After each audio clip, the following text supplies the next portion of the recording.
안녕하세요. 글로벌 리포트 장량입니다. 해마다 이맘때면 벚꽃이 만개하며 봄 소식을 알리는데요. 오늘은 벚꽃으로 유명한 메릴랜드주 베데스다의 켄우드 마을에 나왔습니다. 1930년과 40년대 초 이 지역 개발업자가 주택 구매자들에게 지역을 알리기 위해 벚나무를 심은 것이 그 시작이라고 하는데요. 약 5km의 산책로에 1,200그루의 나무에서 피는 수십만 송이의 벚꽃을 감상할 수 있는 명소로 거듭나게 됐습니다. 그런가 하면 미국 벚꽃 축제의 대명사인 워싱턴 DC 벚꽃 축제는 1912년 당시 윌리엄 태프트 대통령의 부인 헬렌 태프트 여사와 주미 일본 대사 부인이 양국의 우정을 기리는 의미로 심은 일본산 벚나무 2그루가 그 시초인데요. 1927년 지역 학교 행사로 벚꽃 축제가 처음 열렸고 일본의 진주만 공습 이후 잠시 중단됐다가 1948년 재개되면서 도시를 대표하는 축제로 자리매김했습니다. 코로나 팬데믹 첫 해인 2020년에는 경찰이 벚꽃 명소 타이를 베이슨과 내셔널몰 주변을 봉쇄했을 만큼 매년 봄이면 벚꽃을 보러 온 상층객이 몰려 주요 지역은 걸어 다니기도 힘들 정도인데요. 봄의 재발견이라는 주제로 지난 20일 시작한 내셔널 벚꽃 축제는 4월 17일까지 계속되며 축제 기간 동안 연날리기, 퍼레이드 등 다채로운 행사가 열립니다. 다양하고 깊이 있는 세계 소식 글로벌 리포트 지금 시작합니다.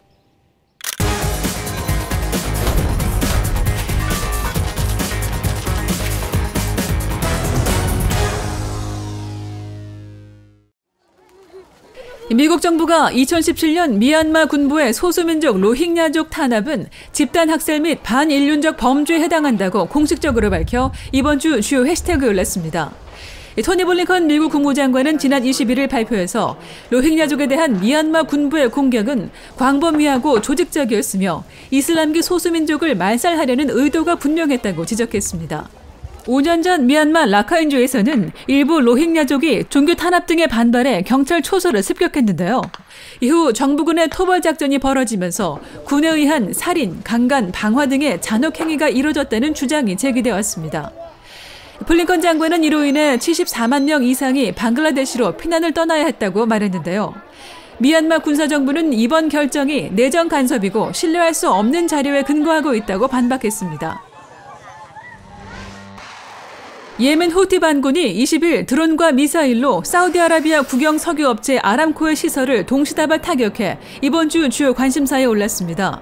아흐야 사레야 예멘 반군 대변인은 자국민에 대한 침략과 포위 공격에 대응해 대규모 군사작전을 수행했다며 아람코 등 다수의 주요 시설을 공격했다고 주장했는데요. 이번 공격으로 인명피해는 없었으나 민간 차량과 주택이 파손되고 일부 시설에서 불이 나는 등 피해가 발생했습니다. 유엔은 지난해 말 기준 예멘 내전으로 발생한 사망자가 37만 명이 넘는 것으로 추산하고 있습니다. 미국 인도태평양 사령부가 20일 해군 초계기 정찰 결과 중국이 남중국해 스프레틀리 군도의 인공섬 3곳의 군사 요새화 작업을 완료했다고 밝혔습니다. 남중국해는 중국과 타이완, 필리핀, 베트남, 말레이시아 등 여러 나라의 영유권 분쟁이 일어나는 지역이지만 중국은 2014년부터 꾸준히 인공섬을 조성해 왔는데요.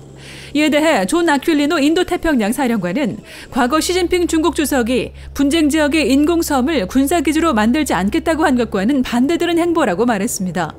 한편 중국은 남중국해의 영유권은 중국에 있으며 군사시설은 주권 안보를 위한 것이라고 주장했습니다. 최근 영국과 프랑스, 독일 등 몇몇 유럽 국가에서 신종 코로나 바이러스 감염이 증가세로 돌아선 가운데 코로나 방역을 너무 급히 해제했다고 세계보건기구 WHO가 지적했습니다.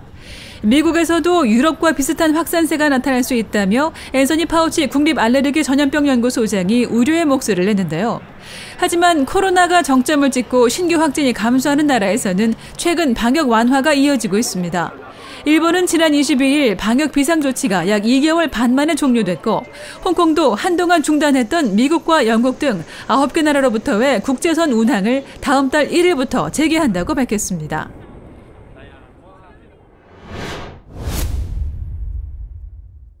러시아가 우크라이나 주요 도시들에서 공세 수위를 한층 높여가고 있는 가운데 나토 정상들이 모여 우크라이나에 대한 지지와 러시아의 책임을 묻겠다는 입장을 재확인했습니다. 조 바이든 미국 대통령은 정상회의 후 나토 동부전선 방어를 더욱 강화할 것이라고 말했는데요. 클릭 글로벌 이슈 오늘은 바이든 대통령이 참석한 나토 정상회의 자세한 소식을 알아보겠습니다.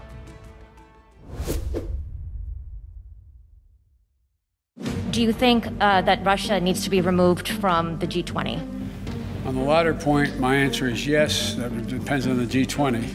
Then we should, in my view, ask to have both Ukraine be able to attend the meetings. 바이든 대통령은 이날 미국이 우크라이나에 10억 달러 규모의 원조를 추가로 지원하겠다고 말했습니다. 또 러시아가 화학무기를 사용한다면 나토가 직접 개입할 수도 있다고 밝히며 블라디미르 푸틴 러시아 대통령을 향한 경고도 빼놓지 않았는데요. It would trigger a response in kind.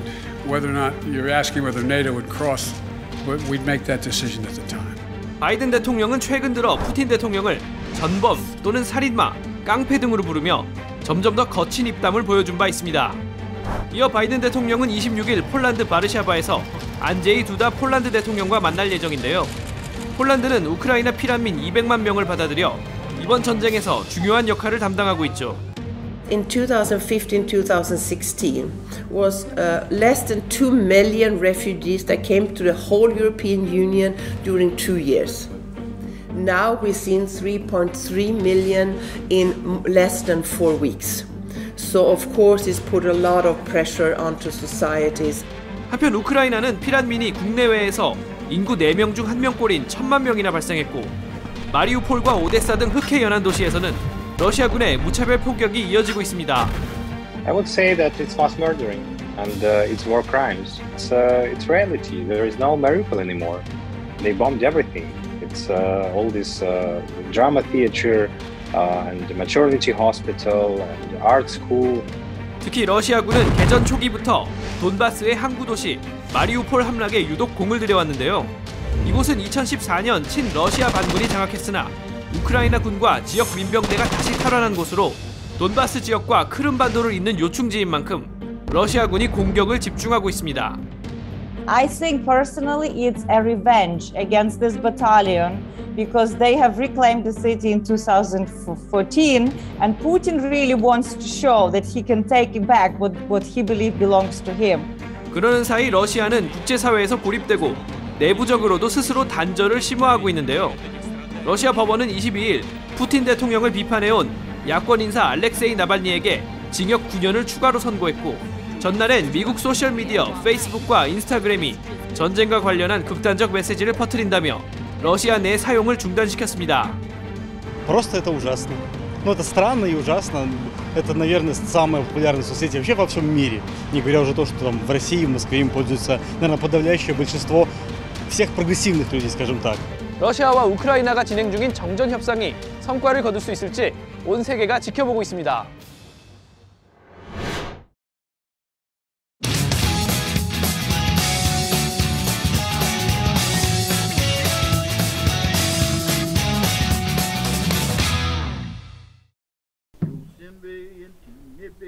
Yo tengo mucha fe que antes, muchas generaciones antes, uno de mis abuelas hizo unos rezos y ofrendas para el futuro, porque ellos sufrieron tanto, que no podían ser apache, porque todo el mundo quería matar apache.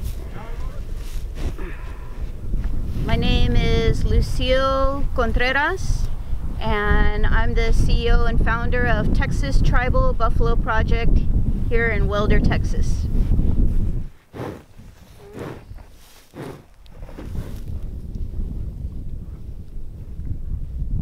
This is the first time in hundreds of years that Lipan Apache and Southern Plains bison have been right here on this land.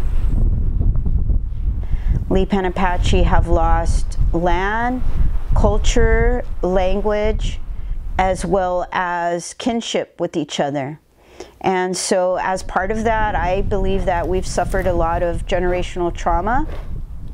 I know by being around buffalo personally, it has helped me in my life.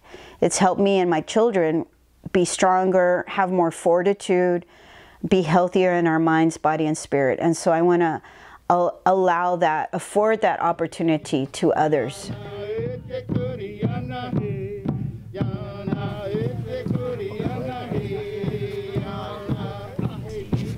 Mi nombre es Richard González, o Ricardo González. Vivo en Brackettville, Texas. Somos Lipan Apaches de aquí de Texas, la banda de Texas. Bringing Buffalo back to where they were from is just like bringing us, our families, back to where we were from.